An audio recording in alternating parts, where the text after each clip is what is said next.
So the article that I chose was Assessing and Overcoming the Functional Impact of ADHD in College Students, Evidence-Based Disability Determination and Accommodation Decision Making.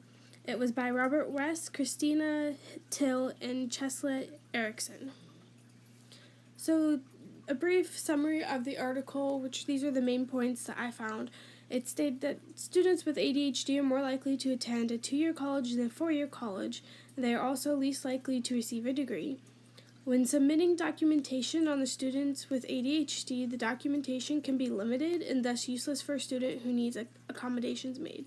So the clinicians might have left out a student's academic, social, or occupational functioning out of the reports, and that's why some of the students with ADHD don't receive accommodations in college. In the study that I'm going to talk about in the next few slides, it showed a lack of attention to academic, social, and occupational barriers experienced by those with ADHD. So because the clinicians left those portions out of their reports, the schools that these students had attended didn't realize how broad or badly that their ADHD was and wasn't able to fully assess whether or not they needed accommodations. So it also suggests that clinicians should assess and describe a student's functioning across their entire life more thoroughly. This will help with colleges to understand more of that student's accommodations.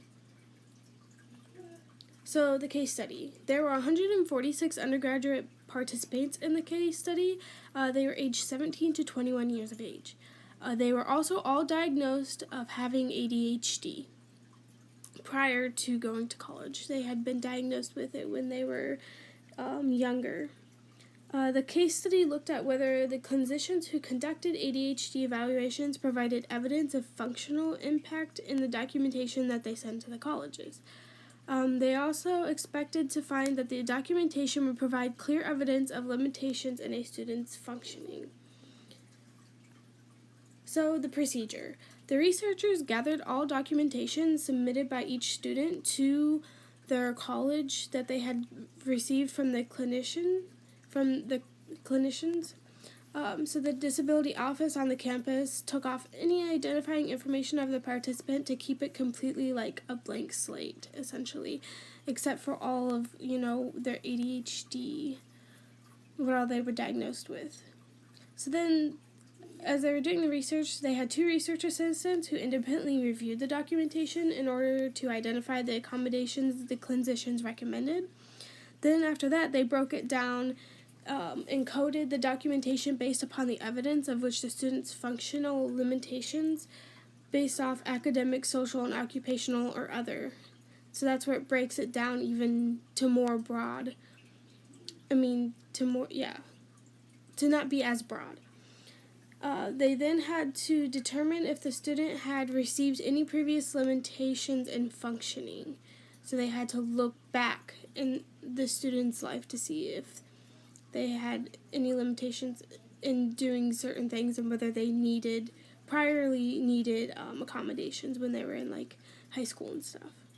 In addition, if any discrepancies occurred, they were resolved by reviewing the documentation and discussing it. I thought that was just important to add to the procedure. So the results. The most popular accommodation was additional time on exams. Another popular type of accommodation was recommended by clinicians was testing in a separate room. Then only about 1/3 of the clinicians recommended that there was at least one modification to a student's exam assessment, curricula, or method of grading. And then a quote was approximately 11.3% of clinicians provided a rationale for the modification accommodations that they recommended. So then I added this table because it breaks it down more of what they found out in their research. So it shows that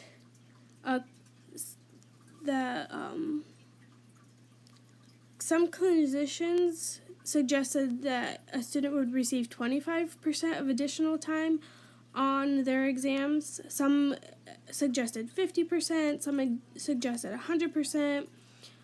And then there was also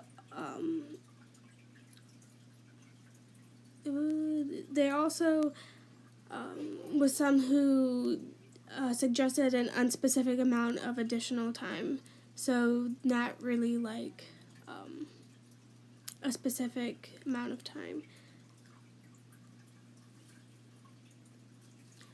So then after all of this, some of the recommendations that the researchers had that after their research was that clinicians should provide disability professionals with a thorough description of a student's functional limitation independent of symptom number or severity. So like don't leave out anything. Like I was stating before, they were leaving out like their social limitations and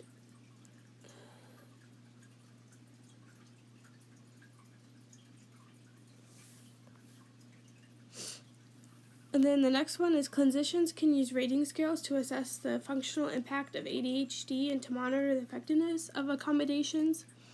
And then clinicians can assist disability professionals in determining the appropriateness and duration of additional time accommodations. Then the last one that they recommended was the other accommodations and modifications should be recommended cautiously and given the limited data supporting their effectiveness for college students with ADHD. So then next, the tech that I found for this was reminder devices and audiobook services. So like reminder devices, I specifically looked up Watchminder. So like Watchminder is a watch that can be worn to help students pay attention during class. So the student can set a timer on their watch to go off every so often to engage them back in the class discussion if they zone out. So like it will vibrate their wrist so nobody else around them will hear it. They would be the only one to feel it, and then it will be like will state, pay attention or whatever the student decides to choose.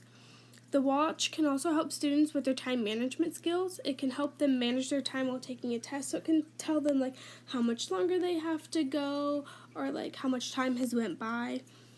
And then for more advanced students like college students, it can help them organize their school schedule and help remind them to participate in class and turn in their homework assignments. So audiobook services or recording. So audiobooks can help students who have trouble with sitting down and keeping focus on reading the text for the class. So it can help them because they will be able to listen to it and be able to fidget at the same time. Or if they're having trouble sitting down, they'll be able to walk around and still be able to listen to the book without having to like hold the book and like as they're walking get off track because they're not really paying attention because they're trying to walk. So like this way it just helps them because they're able to hear it and not have to actually physically hold the book and try and pay attention to the book. So some professors don't allow their students to record their lectures. However, if a student with ADHD was able to record their lecture, they could listen to it later on and catch the part that they were having trouble focusing on.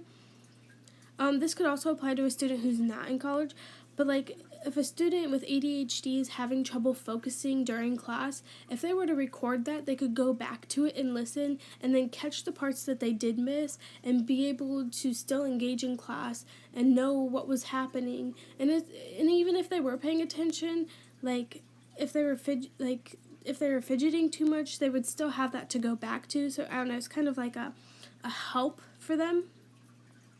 So the connection to the research article, so with Watchminder, clinicians could recommend a student to use a device like this to help them organize and pay attention, especially if they're unable to get accommodations at the school they're attending.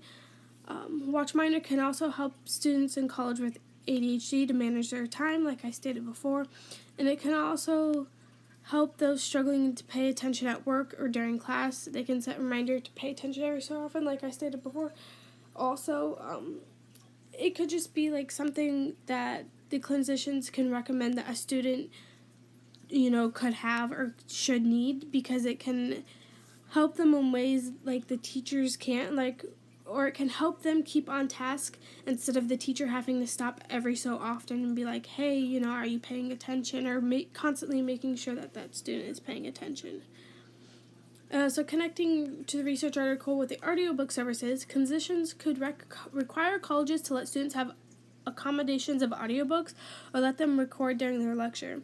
This would make it easier on a student who has trouble focusing in class or on the readings. Although most professors might not care if a student has an audiobook, I know some professors prefer students to have a physical copy of the book, but I feel like in this situation, it might be easier and better for a student with ADHD to have the audiobook because, like I stated before, they'll be able to go out and be more physical and maybe pay attention more to what's going on than having to be confined to a seat.